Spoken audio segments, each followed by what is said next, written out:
솔로몬이 기브온 산당에서 드린 일천 번제 이후에 하나님은 꿈에 그에게 나타나셔서 무엇이든지 원하는 대로 구하라 이렇게 말씀하셨습니다. 이때 솔로몬은 하나님께서 자신을 아버지 다윗을 대신해서 이스라엘을 왕으로 삼으셨기 때문에 많은 백성들을 재판할 수 있는 듣는 마음, 곧 지혜를 구했지요. 하나님은 솔로몬이 구했던 것을 기뻐하셨고 솔로몬에게 지혜와 총명과 더불어서 부귀와 영화까지 하나님이 주신다고 말씀해 주셨습니다.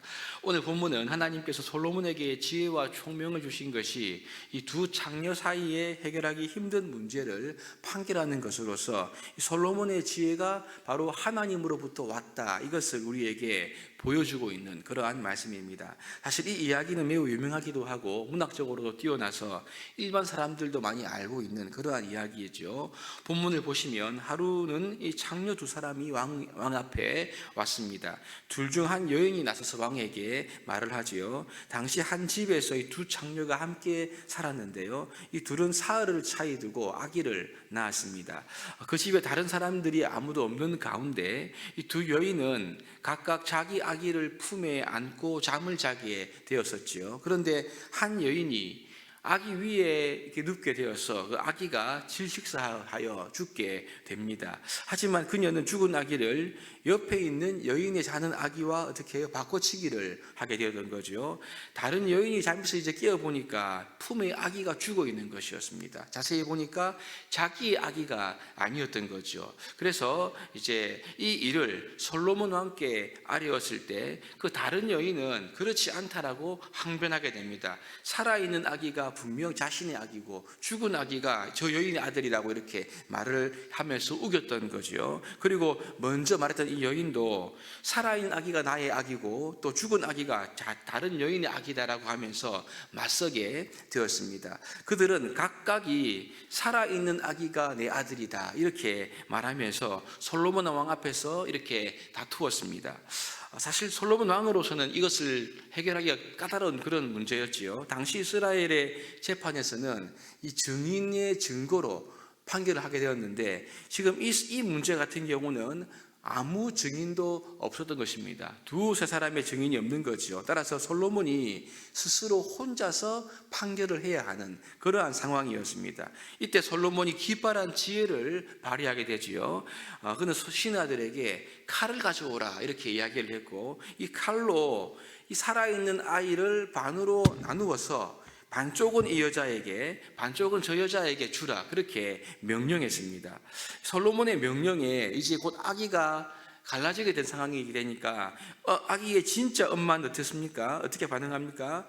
이 아기를 죽이지 마십시오. 저 여자에게도 주어도 좋으니까 이 불붙는 마음으로 이 아기를 살릴 것을 간곡히 애원했습니다. 반면에 다른 여인은 왕의 명령대로 이 아기를 반으로 나누어서 내 것도 되지 말고 네 것도 되지 말게 하자 이렇게 했지요. 이 왕의 명령에 두 여인의 반응이 확연하게 갈라지게 되었던 것입니다. 그러자 이 지혜로운 솔로몬 왕은 다시 명령합니다. 살아있는 이 아기를 죽이지 말라. 그러면서 이 아기를 양보한 저 여자에게 주라. 그가 진짜 어머니이다라고 말을 하게 되었던 것입니다. 솔로몬은 이 아기의 죽음을 차마 견디지 못했던 이 어머니의 모성애를 시험함으로써 살아있는 어머니가 누구인지를 가르친 것입니다. 이 열왕기서의 저자가 이 재판 이야기를 기록한 이유는 바로 마지막 28절 말씀에 기록되어 있지요. 보시면 이렇습니다. 온 이스라엘이 왕이 심리하여 판결함을 듣고 왕을 두려워하였으니 이는 하나님의 지혜가 그의 속에 있어 판결함을 봄이더라 이렇게 말씀합니다. 이것은 하나님의 지혜가 솔로몬이 구했던 그 지혜를 하나님이 주셨다는 것을 이제 이 공의로운 재판을 그들이 보고 알았고, 이 신령한 지혜로 인해서 온 이스라엘 사람들이 솔로몬 왕을 두려워하였다 이렇게 말씀하고 있는 거죠. 여러분, 그렇습니다. 하나님께서는 솔로몬에게 그가 하나님께 구한 대로 왕의 중요한 직임 중에 하나인 이 재판할 수 있는 지혜를 솔로몬에게 주셨던 것입니다. 그 지혜는 바로 하나님으로부터 말미암는 지혜였음을 사람들이 다 보고 누구나 알 수가 있었다. 그만큼 이 지혜의 근원이 명백했다. 이 말씀을 지금 하고 있는 거죠. 그러므로 솔로몬의 나라가 견고하고 번영할 수 있었던 그 핵심은 하나님으로부터 바로 솔로몬이 이러한 지혜를 얻어서 이 지혜로 통치했기 때문이다. 이 부분을 말씀하고 있죠. 오늘 본문은 이 솔로몬의 통치의 지혜로운 한 단면을 이 이야기를 통해서 독자들에게 알리면서 이 지혜가 바로 여호와 하나님으로부터 왔습니다. 이것을 우리에게 알려주고 있는 것입니다. 그렇습니다. 하나님은 그분의 백성들에게 사명을 감당할 능력과 지혜를 주시기를 기뻐하십니다. 솔로몬의 지혜는 그의 왕으로서의 사명에 꼭 필요했던 것이고 그 꼭 필요한 지혜를 솔로몬이 구했고 하나님은 이 지혜를 그에게 넘치도록 부어주셨음을 우리가 보게 되지요. 이것은 오늘날 주를 믿는 모든 성도들에게도 동일한 것입니다. 우리가 믿는 하나님은 우리에게 넘치는 그분의 지혜와 은혜와 능력과 은사를 부어주시기를 기뻐하시는 분이심을 우리가 믿습니다. 하나님은 우리가 늘 고생하면서 힘들게 사는 것이 아니라 그분의 지혜와 능력과 은사를 우리에게 주셔서 우리가 사명을 능히 감당하고 잘 감당할 수 있도록 은혜를 베풀어 주시는 분이 우리가 믿고 의지한 하나님이신 거죠. 교회 봉사뿐만이 아닙니다. 우리의 일상의 삶에서 나의 처한 직장과 직업 역시 하나님이 주시는 능력과 지혜가 필요하지 않습니까? 성도는 이것을 구해야 합니다. 왜요?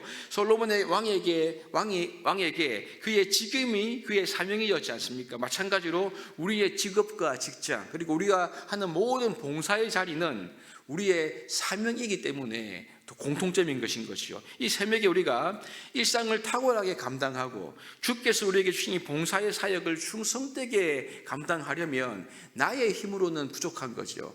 하나님으로부터 오는 은사와 능력, 지혜와 권능이 우리에게 필요한 것입니다. 하나님의 은사와 권능은 교회에서만 필요한 것이 아니라 우리의 모든 일상과 삶의 자리에 하나님께서 성령으로 부어주시는 그 능력으로 말미암아 우리가 사명을 감당하도록 하나님께서 은혜를 주시는 거죠. 이것을 구할 때, 이것을 하나님 앞에 구하고 기도하고 나아갈 때 하나님은 이러한 은사와 지혜와 능력을 주시기를 기뻐하신다는 것을 믿어야 합니다. 야고보서 1장 5절 이렇게 말씀하고 있죠. 너희 중에 누구든지 지혜가 부족하거든 모든 사람에게 후히 주시고 꾸짖지 아니하신 하나님께 구하라 그리하면 주시리라 이렇게 말씀하고 있습니다. 지혜가 부족한 자는 누구든지 하나님께 구하면 하나님이 어떤 분이시라고요? 그분은 지혜와 능력과 은사를 구하는 것을 꾸짖는 분이 아니시라.